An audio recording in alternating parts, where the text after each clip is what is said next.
ನಿಮ್ಮ ಮಗನಿಗೆ ಡೈವರ್ಸ್ ಆಗುತ್ತೆ, 2 ಮದುವೆ ಆಗುತ್ತೆ. ಹೌದಾ ಗುರುಗಳೇ? ಹಾಳಾಗೋಯ್ತು ಜಾತಕ. 7ನೇ ಮನೇಲಿ ಶನಿ ಇದ್ದಾನೆ, ಒಂದು ನೀಚ ಶನಿ. ಗುರು 6ನೇ ಮೇಲೆ ಇದ್ದಾನೆ, ಮುಂಡ ಮುಚ್ಕೋಯ್ತು ಜಾತಕ. ಹೌದಾ ಗುರುಗಳೇ? 10ನೇ ಮೇಲೆ ಚಂದ್ರ ಇನ್ನೂ ಯಾಕೆ ಕೊಟ್ಟು ಹೋಗಿತ್ತು. ಮದುವೆ 2 ಮದುವೆ ರೆಡ್ ಮಾಡಿ ಕೇಳಿ. ಮೊದಲನೇದು ಬುಂಡೆ ಹೊಡಕ್ಕೆ ಹೋಯ್ತಾಳೆ ಸೊಸೆ ಬಂದವಳ್ಳಿ ಬನ್ನ. 7ನೇ ಮನೆ ಚಂದ್ರ ಅಂತಾರೆ. 7ನೇ ಮನೇಲಿ ಶನಿ ಇದ್ದಾನೆ, ತುಲಾ ಲಗ್ನ. ಹಾಗಾಗಿ ಇಲ್ಲಿ ಬರೋ ಸೊಸೆ ಬಂದವಳು ನಿಮ್ಮ ಬುಲ್ಡ ಹೊಡಕ್ಕೆ ಹೋಯ್ತಾಳೆ. ನಾವು ಮಕ್ಕಳನ್ನ ಹೆತ್ತು ಬರ್ತೀವಿ, ಸಾಕ್ತೀವಿ, ಕಷ್ಟನೋ ಸುಖನೋ ಬೆಳೆಸ್ತೀವಿ. ಆಮೇಲೆ ಮದುವೆ ಮಾಡಬೇಕು. ಹೆಣ್ಮಕ್ಳಿಗೆ ಗಂಡು ಹುಡುಕ್ತೀವಿ, ಗಂಡು ಮಕ್ಕಳಿಗೆ ಹೆಣ್ಣು ಹುಡುಕ್ತೀವಿ. ಅಕಸ್ಮಾತ್ ನಾವು ಅಂದ್ಕೊಂಡಂಗೆ ಅಲ್ಲಿಗೆ ಹೆಣ್ಣು ಅಥವಾ ಗಂಡು ಸಿಕ್ಕಲಿಲ್ಲ ಅಂದರೆ ನಾವು ಇನ್ನೆಲ್ಲಿಗೆ ಹೋಗ್ತೀವಿ? ದೇವ್ರ ಮೊರೆ ಹೋಗ್ತೀವಿ. ಕೊನೆಗೆ ಜ್ಯೋತಿಷಿಗಳ ಮೊರೆ ಹೋಗ್ತೀವಿ. ಅಲ್ಲೊಬ್ಬರು ಜ್ಯೋತಿಷಿಗಳ ಹತ್ರ ಒಬ್ಬ ಹೆಣ್ಣು ಮಗು ನನ್ನ ಮಗನಿಗೆ ಮದುವೆ ಆಗಲ್ಲ ಅಂತ ಕೇಳ್ತಾರೆ. ಅದಕ್ಕೆ ಅವ್ರು ಏನು ಹೇಳ್ತಾರೆ ನೀವೇ ಕೇಳಿ. ತೆಗೆದ್ಮೇಲೆಲ್ಲ ಒದಿತಾಳೆ ನಿಮಗೆ ಸೊಸೆ ಒದಿತಿದ್ರಲ್ಲ, ನಿಮಗೆ ಅಂತ ತೆಗೆದ್ಮೇಲೆ ಜಾಸ್ತಿ ಒದಿತಾಳೆ ಅವಳು. 4ನೇ ಸಪ್ತಮದಲ್ಲಿದ್ದಾನೆ. 4ನೇನಾಗಿ 7ನೇ ಮನೆಗೆ ಬಂದು ನೀಚಾರೆ. ಅತ್ತೆ ಗೂಸ್ ಬೀಳ್ತಾಯಿಲ್ಲ. ಅತ್ತೆ ಮೇಲೆಲ್ಲ ಕೇಸ್ ಹಾಕ್ಬಿಟ್ಟು ಜೈಲಿಗೆ ಕಳಿಸ್ತಾಳೆ. ನಾನು ಸಾಯ್ಸಕ್ಕೆ ಬಂದಿದ್ದು ಮಲ್ಗತ್ನಲ್ಲಿ ಮೆಟೇಡ್ಸಕ್ಕೆ ಬಂದಿಲ್ಲ ಅಂತ. ಇನ್ನು ಮುಂದೆ ನಮ್ಮ ಮಕ್ಕಳನ್ನ ಮದುವೆ ಮಾಡೋದಿಲ್ಲ. ಅದರಲ್ಲಿ ಗಂಡು ಮಕ್ಕಳಿಗೆ ಮದುವೆ ಮಾಡಿದರೆ ಆ ಸೊಸೆದಿರೆ ನಮ್ಮ ಇಡೀ ಕುಟುಂಬ ತಲೆ ತೆಗೆದುಬಿಡ್ತಾರೆ. ಕೊಲೆ ಆಗುತ್ತೆ, ಕೇಸ್ ಆಗುತ್ತೆ, ಬರಬಾರ್ದಾಗ್ಬಿಡುತ್ತೆ. ಇದು ನಾನು ಹೇಳಿದ್ರೆ ಏನ್ರಿ ಮಾತಾಡ್ತೀರಾ ಅಂತ ನನ್ನ ಮೇಲೆ ಹೇಳ್ತೀನಿ. ನಾನು ಹೇಳಿದ್ದೆಲ್ಲ ಇವ್ರು ಹೇಳ್ತಾ ಇದ್ದಾರೆ. ಪ್ಲೀಸ್ ಕೇಳಿ. ಅಲೋ, ಏನ್ ಮಾಡೋದು ಗುರುಗಳೇ? ನಿಮ್ಮ ಮಗನ ಮದುವೆ ಮಾಡಬೇಡಿ, ಯಾವ್ದಾರು ಆಶ್ರಮಕ್ಕೆ ಬಿಟ್ಬಿಡಿ. ಹೌದಾ ಗುರುಗಳೇ? ಅಲ್ಲ ರೀ, ನೀವು ಮದುವೆ ಆದ ತಕ್ಷಣ ನೀವು ಅವನ ಜೊತೆ ಸೇರಬೇಡಿ. ಅವನ್ನ ಬೇರೆ ಕಳಿಸಿ. ಮಕ್ಳು ಮರಿ ಹುಟ್ಟಿದ್ಮೇಲೆ ಶುರು ಆಗುತ್ತೆ. ಮಕ್ಳು ಮರಿ ಹುಟ್ಟೋವರೆಗೂ ಏನಾದ್ರು ಜಗಳ ಪಗಳ ಆಯ್ತು, ಜೈಲೆಲ್ಲ ಕಂಬಿ ಎಣಿಸ್ಬೇಕಾಗತ್ತೆ, ಬೇಲ್ ತಗೋಬೇಕಾಗತ್ತೆ ಮನೆಯಲ್ಲವ. ಹೌದಾ ಗುರುಗಳೇ? ಅದಕ್ಕೆ ಪರಿಹಾರ ಏನು ಇಲ್ಲ ಗುರುಗಳೇ? ಒಂದು 3 ಸ್ಟೋನ್ ಕೊಡ್ತೀನಿ. ಆ ಸ್ಟೋನನ್ನು ನೀರಲ್ಲಿ ಹಾಕೊಂಡು ಸ್ನಾನ ಮಾಡಿ, ತುಂಬ ಒಳ್ಳೇದಾಗುತ್ತೆ.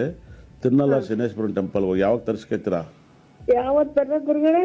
ಯಾವತ್ತಾರು ನಾಳೆನೇ ಬರ್ರಿ. ಆಯ್ತು ಗುರುಗಳೇ. ಅದೇ ಬೆಂಗಳೂರಿಗೆ ಬರ್ಬೇಕಲ್ಲ? ಬರೋದೇನು ಬೇಡ, ನೀವು ಆನ್ಲೈನಲ್ಲೇ ಕಳಿಸ್ಕೊಡ್ತೀನಿ. ಅಲ್ಲ ಸ್ವಾಮಿ, ನೀವು ಈ ಸಮಾಜದ ಗಣ್ಯ ವ್ಯಕ್ತಿಗಳು. ಆದರೆ ನೀವು ಮಾತಾಡಬೇಕಾದಾಗ ಒಂದಿಷ್ಟು ನಾಲಿಗೆಯನ್ನು ಹಿಡಿತಾ ಇಟ್ಕೊಂಡು ಮಾತಾಡಿ. ಲಕ್ಷಾಂತರ ಜನ ನಿಮ್ಮ ಮಾತನ್ನು ಕೇಳ್ತಾರೆ. ನಿಮ್ಮ ಮಾತು ಹೇಗಿರಬೇಕು ಅಂದರೆ ಮುತ್ತಿನಂತಿರಬೇಕು. ನೀವು ಸಮಾಧಾನ ಪಡಿಸ್ಬೇಕು, ಭಯಪಡಿಸೋದಲ್ಲ. ಈಗ ನೋಡಿ, ನೀವು ಆ ಹೆಣ್ಣು ಮಗುಗೆ ನಿನ್ನ ಮಗನಿಗೆ ಮದುವೆ ಆದರೆ ಹಿಂಗೆ ಕೊಲೆ ಆಗುತ್ತೆ, ಗಲಾಟೆ ಆಗುತ್ತೆ, ಬರಬಾರ್ದಾಗತ್ತೆ. ಬೇರೆ ಭಾಷೆಗಳು ಬಳಸಿದ್ದೀರಿ. ಆ ಭಾಷೆಯಲ್ಲಿ ಮಾತಾಡಿದ್ರೆ ನಿಮ್ಮ ಘನತೆ ಏನು, ನಿಮ್ಮ ವ್ಯಕ್ತಿತ್ವ ಏನು, ಈ ರೀತಿ ಎಲ್ಲ ಮಾತಾಡ್ಬೋದಾ? ನೀವೇ ಯೋಚನೆ ಮಾಡಿ. ಮದುವೆ ಅನ್ನೋದು ನಮ್ಮ ಜೀವನದ ಒಂದು ಅವಿಭಾಜ್ಯ ಅಂಗ. ಅವರ ಹಕ್ಕು. ಆ ಹಕ್ಕನ್ನು ಕಿತ್ಕೊಳ್ಳೋದೇ ಕಾನೂನಿನ ಉಲ್ಲಂಘನೆ ಆಗುತ್ತೆ. ನೀನು ಮದುವೆನೇ ಮಾಡಬೇಡ, ನಿನಗೆ ಗಂಡಾಂತರ ಇದೆ, 2 ಮದುವೆ ಆಗ್ಬಿಡ್ತವೆ, ಕೊಲೆ ಆಗ್ಬಿಡುತ್ತೆ ಅಂತ ಹೇಳೋದಿದೆಯಲ್ಲ, ಇದು ಕಾನೂನಿನ ಉಲ್ಲಂಘನೆ. ಇನ್ನು ಮುಂದೆ ನಮ್ಮ ಮಕ್ಕಳನ್ನ ಮದುವೆ ಮಾಡಬಾರ್ದು, ಕೇಸ್ ಹಾಕ್ಬಿಡ್ತಾರೆ, ಬೀದಿಗೆ ಬಂದ್ಬಿಡ್ತೀವಿ. ಏನ್ರಿ ಮಾತು? ಇದೊಂದು ಭಯೋತ್ಪಾದನೆ ಅಲ್ವಾ? ಸಮಾಧಾನ ಹೇಳ್ಬೇಕಾದಂಥ ವ್ಯಕ್ತಿಗಳೇ ಈ ಥರದ ಭಯವನ್ನ ಉಂಟು ಮಾಡಿದ್ರೆ ಅವ್ರ ಗತಿ ಏನು, ಜನಸಾಮಾನ್ಯರ ಗತಿ ಏನು ಯೋಚನೆ ಮಾಡಿ. ಇನ್ನು ಮುಂದೆ ಮದುವೆ ಮಾಡಿದ ತಂದೆ ತಾಯಿಗಳು ಬೇರೆ ಬೇರೆ ಇರಬೇಕಾಗುತ್ತೆ. ಮದುವೆ ಮಾಡಿದೇಟ್ಗೆ ಮಗನ ಹೊರಗಡೆ ಕಳಿಸಿ, ಮಗಳನ್ನ ಹೊರಗಡೆ ಕಳಿಸಿ, ಮನೇಲಿ ಇಟ್ಕೋಬೇಡಿ. ಯಾಕೆಂದ್ರೆ ಕೊಲೆ ಆಗ್ಬಿಡುತ್ತೆ, ಡೈವರ್ಸ್ ಆಗ್ಬಿಡುತ್ತೆ. ಅಬ್ಬಾ, ಹಿಂಗೆ ಆಗ್ಬಿಟ್ರೆ ಗತಿ ಏನ್ರಿ? ಅಲೋ, ಏನ್ ಮಾಡೋದು ಗುರುಗಳೇ? ನಿಮ್ಮ ಮಗನ ಮದುವೆ ಮಾಡಬೇಡಿ, ಯಾವ್ದಾರು ಆಶ್ರಮಕ್ಕೆ ಬಿಟ್ಬಿಡಿ. ಹೌದಾ ಗುರುಗಳೇ? ಅಲ್ಲ ರೀ, ನೀವು ಮದುವೆ ಆದ ತಕ್ಷಣ ನೀವು ಅವನ ಜೊತೆ ಸೇರಬೇಡಿ. ಅವನ್ನ ಬೇರೆ ಕಳಿಸಿ. ಮಕ್ಳು ಮರಿ ಹುಟ್ಟಿದ್ಮೇಲೆ ಶುರು ಆಗುತ್ತೆ. ಮಕ್ಳು ಮರಿ ಹುಟ್ಟೋವರೆಗೂ ಏನಾದ್ರು ಜಗಳ ಪಗಳ ಆಯ್ತು, ಜೈಲೆಲ್ಲ ಕಂಬಿ ಎಣಿಸ್ಬೇಕಾಗತ್ತೆ, ಬೇಲ್ ತಗೋಬೇಕಾಗತ್ತೆ ಮನೆಯಲ್ಲವ. ಹೌದಾ ಗುರುಗಳೇ? ನಿಮ್ಮ ಮಗನಿಗೆ ಡೈವರ್ಸ್ ಆಗುತ್ತೆ, 2 ಮದುವೆ ಆಗುತ್ತೆ. ಹೌದಾ ಗುರುಗಳೇ? ಹಾಳಾಗೋಯ್ತು ಜಾತಕ. 7ನೇ ಮನೇಲಿ ಶನಿ ಇದ್ದಾನೆ, ಒಂದು ನೀಚ ಶನಿ. ಗುರು 6ನೇ ಮೇಲೆ ಇದ್ದಾನೆ, ಮುಂಡ ಮುಚ್ಕೋಯ್ತೆ ಜಾತಕ.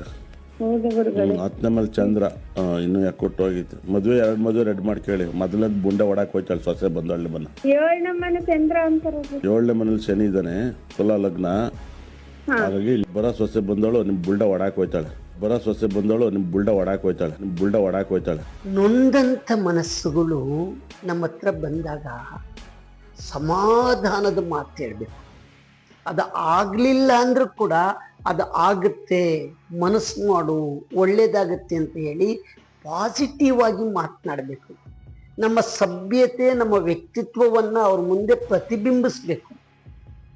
ಎಷ್ಟೇ ಕಷ್ಟ ಇದ್ರೂ ಕೂಡ ಹೂವಿನಂತೆ ಕರಗೋಗುತ್ತೆ.